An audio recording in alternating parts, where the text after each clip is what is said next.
Rouse Avenue Court in Delhi has delivered a significant verdict against Congress leader Jagdish Tytler in connection with the 1984 anti-Sikh riots nearly 39 years after the incident. The court has framed charges against Tytler in the Pulbangaj Gurdwara violence case, including murder, under various sections of the Indian Penal Code (IPC).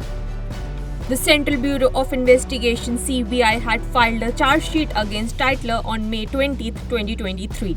Accusing him of inciting a mob on November 1, 1984, to attack the Pulbangaj Gurdwara, leading to the deaths of 3 people, Thakur Singh, Badal Singh and Gurucharan Singh.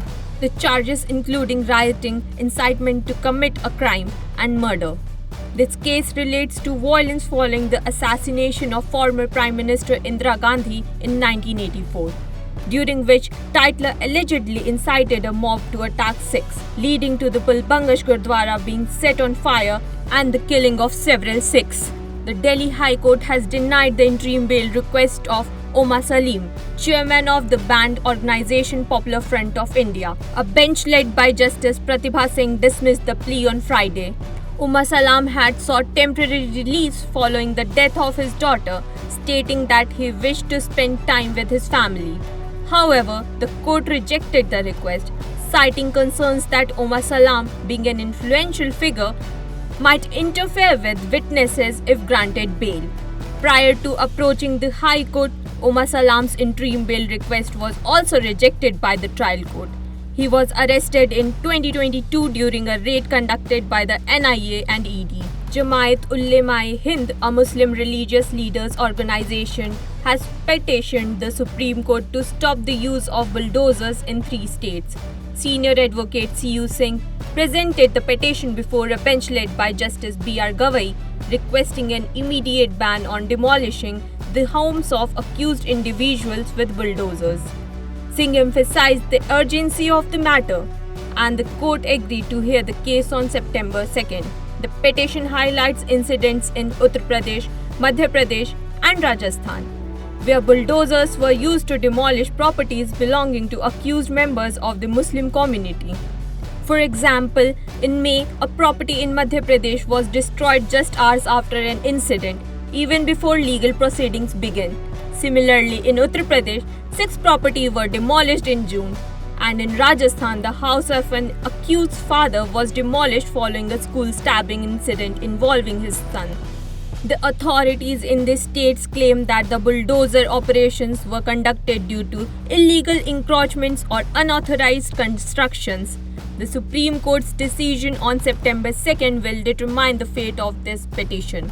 A Supreme Court bench led by Justice Suryakant heard a petition on Friday challenging the expulsion of Bihar RJD MLC Sunil Singh from the Legislative Council.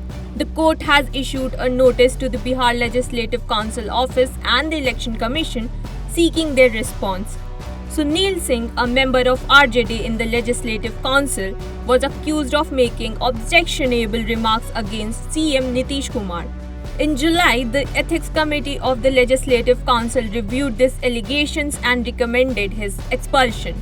Following this, Singh's membership was revoked. He has now approached the Supreme Court, which has asked the Bihar Legislative Council office and the Election Commission to respond to his petition. The Supreme Court acquitted an accused person previously convicted of attempted murder, overturning a decision by the Uttarakhand High Court. The bench, comprising Justice Suryakant, Dipankar Datta and Ujjwal Bhunia, ruled that a conviction under Section 304 of IPC requires a clear intent to commit the crime and direct evidence. In this case, the prosecution failed to prove the accused's intent, and significant mismatches were found in witness testimonies.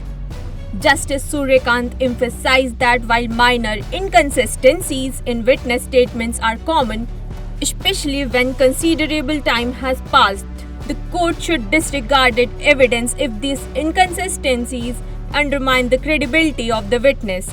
This is particularly important when witness statements do not align in their account of events, as courts must be cautious to avoid wrongfully implicating innocent individuals.